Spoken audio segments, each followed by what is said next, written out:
that I think are particularly important to a lot of you young men and any investor in general, though, too. More than one topic here. I got a nice call, had a nice discussion with the guy last night. I think I'm going to join. He says he is, we'll see. But anyways, he was telling me, he gave me a really cool picture. He had a picture of my book covered with Post-it notes, like all throughout the book. Really, really diligent studier. And he was explaining to me that when I first did the mentorship, when I only charged $600, he couldn't afford it. But what resonated with him is I said, well, get some skills to everyone. Because if you don't have any money, listen, I don't even want you in my class.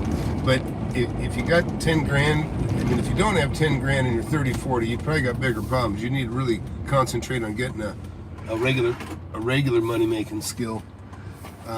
Because there's nothing like having an engine that's making money for you.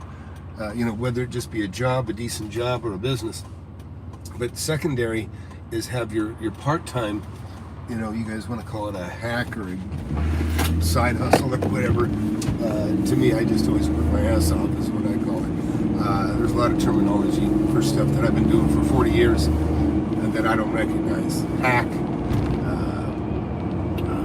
wholesale, I've been doing assignments for years, but not mostly. I've only probably done 5 to 10, maybe. I don't even think it's 10, but 5-ish assignments.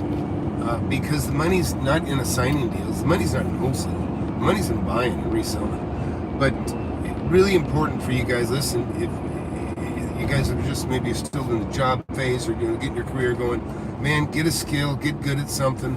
And it's super important because that'll open your doors to a lot more success in real estate. You can make money on the leverage money, so it's good to have credit.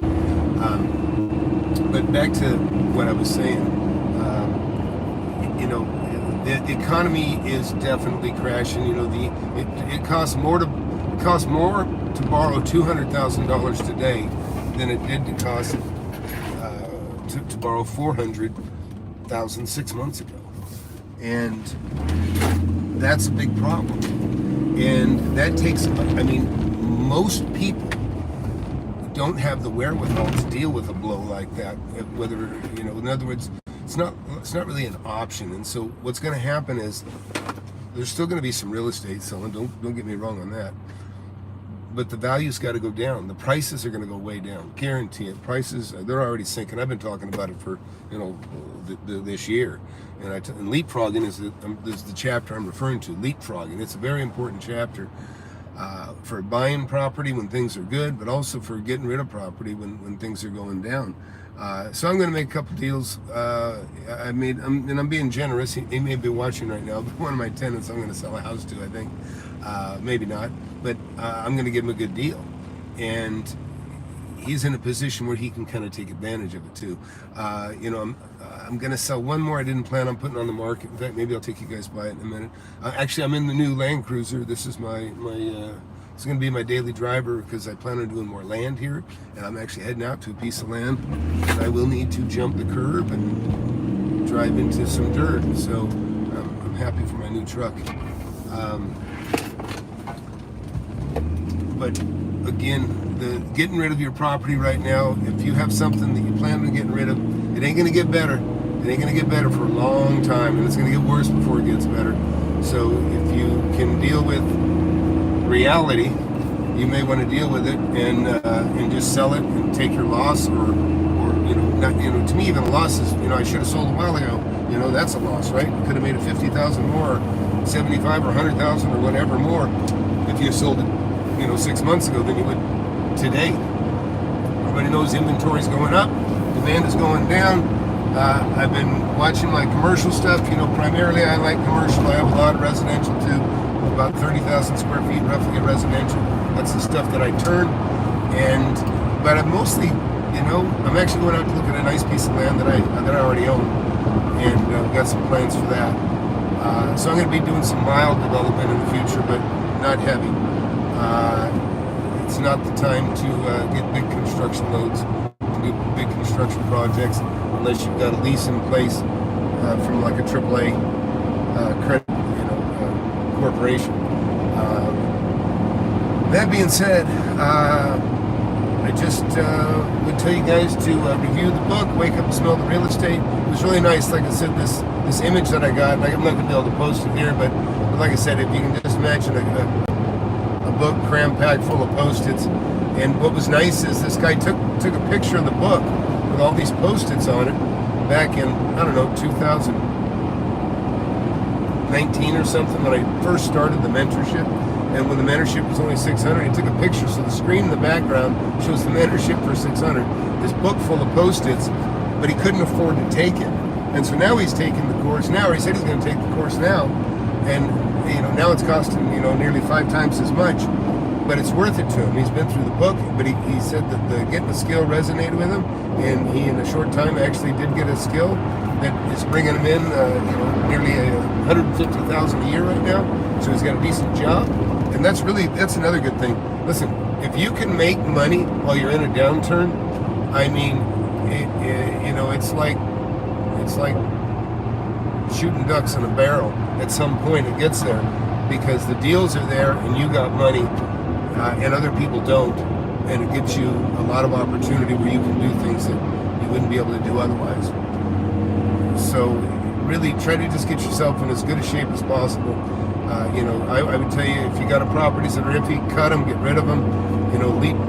Leapfrogs, get ahead of everybody else, sell below market to get rid of it, and hang on to your cash.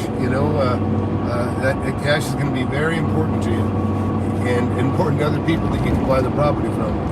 Also, I see a lot of owner finance opportunities coming.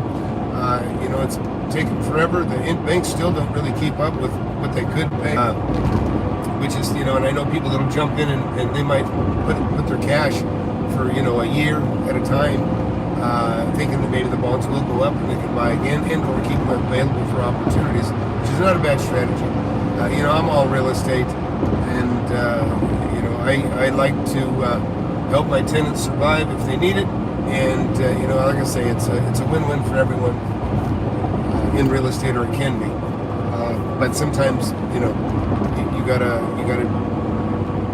deal with the tough times with people, and help them through some stuff. Anyways, that's it. That's all I wanted to share this morning. But I would tell you, just we're definitely in the midst of a crash. It's going to get worse. I'm going to guess we'll go another half point next. The interest is going to rise another half point at least the next 2 months, and so we'll just who knows? I can be wrong, but I don't think so. We're finally starting to see a little bit of the cap rates offered, and the valuations are dropping, or the listings. I've gotten several notices of 15% reductions. Dollar store, some decent companies with decent assets, but the return is still not good. They're offering a better return, but the return is still much better than borrowed money, what borrowed money costs. So I'm not interested. And I would urge you guys, by the way, I made an offer today, $350 on an $800,000 property. I also have a student that just closed on a purchase. He paid $350 for what was a $750,000 offer, and or offering, I should say. And so these deals are going to be coming about, and there's probably going to be some hit and miss, some good opportunities in the short term, but then when all the money runs out, then it'll be like low tide and just picking up the best shells on the beach. So that's it. I'll let you guys go. Please hit that subscribe button. If you're new to real estate, new to the channel, get the book. You can probably get your money back if you don't want it. It's only $10 on Kindle. You've been reading it in a few minutes. You can go read the first several chapters for free. But you get the hard copy. A lot of people get all three. They get Kindle. They get the one where I read it to them, and they get and there's a reason for all. Each, if you get the Kindle, you have direct links to go to videos that are relevant to the topics. If you get the hard copy, then you got images of the contracts that I've used and made a lot of money with over these many years that I've been doing this. And then you've got the version, which of course is just convenient for reading on the beach and that sort of thing. So that's it. We'll see y'all later.